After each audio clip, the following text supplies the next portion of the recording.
The concept of resurrection is something that is not strange when it comes to the world of religion and mythology. Over the years, there have been numerous accounts of religious figures who have come back to life. Hey FTD Facts fam, welcome back to another episode. And if you're new here, welcome to FTD Facts. Here we're going to be looking at 10 religious figures who rose from the dead. Alright, at number 10, we start off with Krishna. According to the Mahabharata, which is a Hindu epic, Krishna is an incarnation of the god Vishnu. The form of Krishna allowed Vishnu to better understand his creation and interact with his people. After spending a lot of time in his exploration of nature and the universe, trying to understand it, Krishna went to a festival. And then what happened at this festival was that a fight broke out and Krishna leaves to go and meditate in the woods.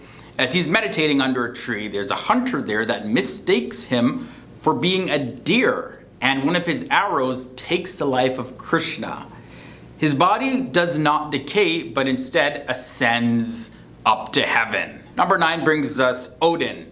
Odin is the main god of Norse mythology who gained great wisdom by undergoing several different trials.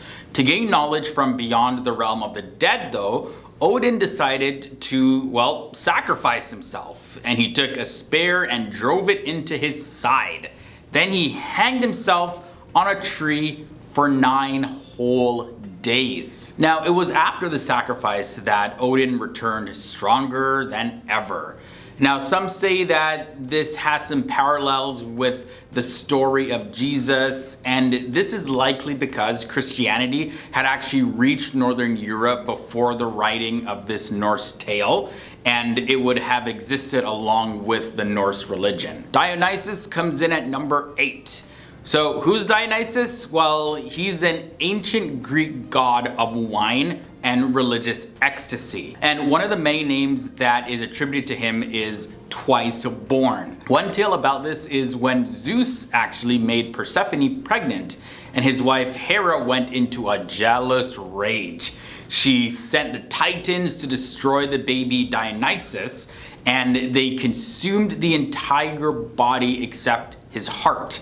Now this was saved and it was sewn into Zeus's thigh where he was given life again and reborn. But some attribute the myth of the death and rebirth to the cultivation of grapevines for winemaking. So if you're not familiar with how grape season works and winemaking and all of that, at the end of grape season, vines are cut right back and they appear almost dead until springing back to life in the next season. Now, number 7, we just mentioned her, but let's talk about Persephone. Persephone is the daughter of the Greek god Demeter, the deity of the harvest and growth.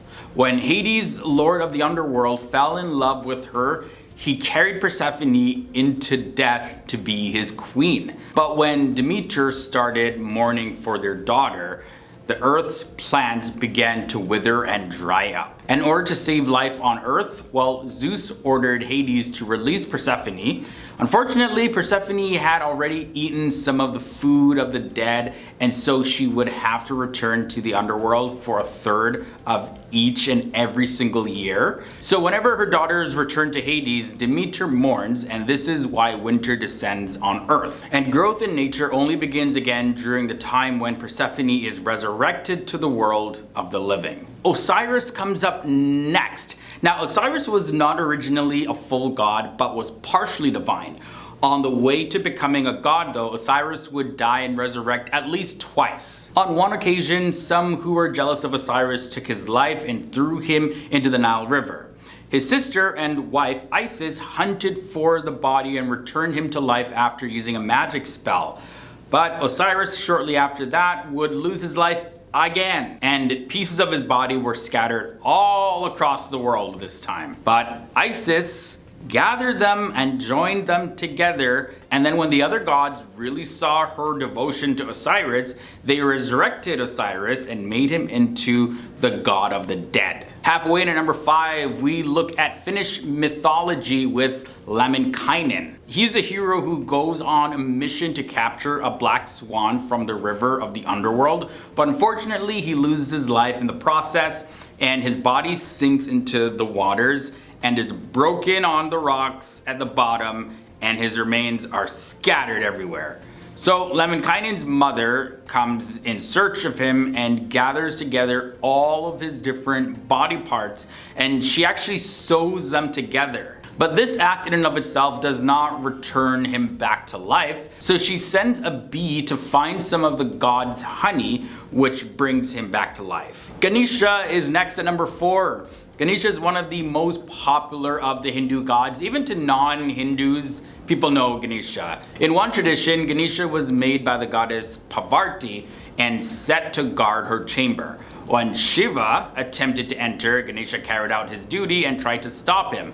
So this is when Shiva swiped off Ganesha's head. Woo! That escalated quickly. So Shiva was really sorry that he took such a drastic action, and since Parvati was really angry about the whole situation, Shiva resurrected Ganesha and gave him a new head, and now we know him as the one that has that famous elephant head. But that's just one of the tales. There are several others. Moving on to number 3, we have Tammuz. Tammuz is a Sumerian god of vegetation who is supposed to have started out as a mortal king.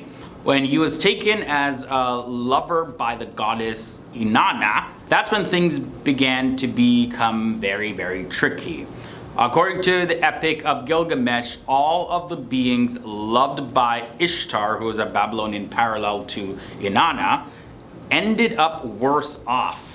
Now Tammuz ended up in the land of the dead because of this. Inanna supposedly took back her action and went to rescue Tammuz and turn him into a god. Apparently she did this several times. Each year Tammuz dies and the world, at least in the east, is hit with drought and extreme heat. And when the rains come and the crops begin to grow again, it is a sign that Tammuz has once again been resurrected. Here at number 2 we have Attis. Attis was a Phrygian god who also appears in Greek and Roman mythology as the partner of the goddess Cybele. Now Attis was a vegetation deity and he was born from an almond inside of a goddess. Now Attis was just about to be married to a princess when the goddess Cybele showed up, driving Attis crazy. He castrated himself and ended up passing away because of this. Cybele relented and brought Attis back to life, possibly resurrecting him in the form of a pine tree. Now, every single year, the death of Attis was mourned as it led to the failure of plants to grow.